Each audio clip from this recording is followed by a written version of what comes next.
మనిషి మనుగడకు నీరు ఎంతో అవసరం. నీటిని ఎంత పొదుపుగా వాడాలి, నీరు లేకపోతే ఎలా ఉంటుంది?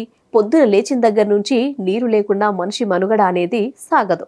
అలా నీటి కరువు అనేది ప్రతి ఎండాకాలం చాలా మందికి తెలిసొస్తూ ఉంటుంది. మళ్ళీ ఎండాకాలం వెళ్ళగానే 4 చినుకుల వర్షం పడగానే అవన్నింటికి కాస్త విముక్తి దొరుకుతుంది. భూగర్భ జలాలు అడగంటకుండా వర్షపు నీటిని ఒడిపెట్టుకోవాలనే ఆలోచనలను పక్కనే పడేస్తూ ఉంటారు. ఈ క్రమంలో బెంగుళూరు వాసులకు మాత్రం ఈ ఏడాది నీటి విలువ ఇంకాస్త ఎక్కువగానే తెలిసిందని చెప్పవచ్చు. అయితే ఇంకా పూర్తి స్థాయిలో ఎండాకాలం రాకముందే, ఎండలు విపరీతంగా వేడెక్కక ముందే, రోహిణి కార్తీ ఎంటరవ్వక ముందే కార్తీక రాజధాని బెంగుళూరు నగర వాసులు తీవ్ర నీటి కొరతను ఎదుర్కొంటున్నారు.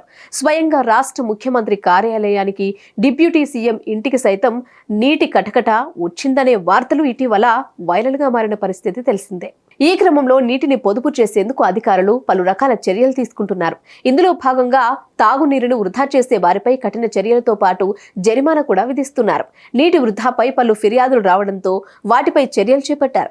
ఈ క్రమంలో తమ ఆదేశాలు ఉల్లంఘించి మంచినీటిని వృధా చేసినందుకు, తదితర పనులకు తాగునీటిని వినియోగించినందుకు గాను సుమారు 22 కుటుంబాలకు వాటర్ సప్లై బోర్డు జరిమానా విధించింది.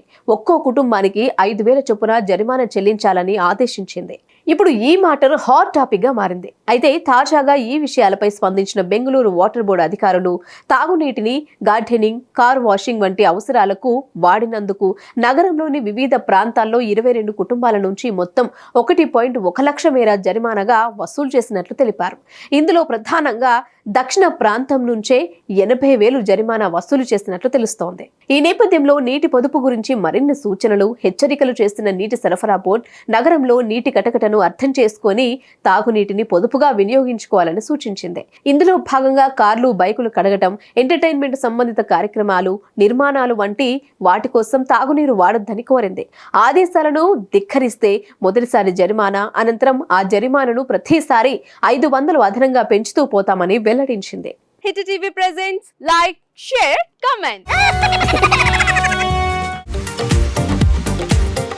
టీవీ వాళ్ళకు కూడా నేను ఒక సర్ప్రైజ్ ఇద్దాం అనుకుంటున్నాను. మీరు మాత్రమే జెస్సీ ఎందుకు అయ్యారు? ఇలాంటి అమ్మాయిలకి పిలవడానికి బాగుంటుంది.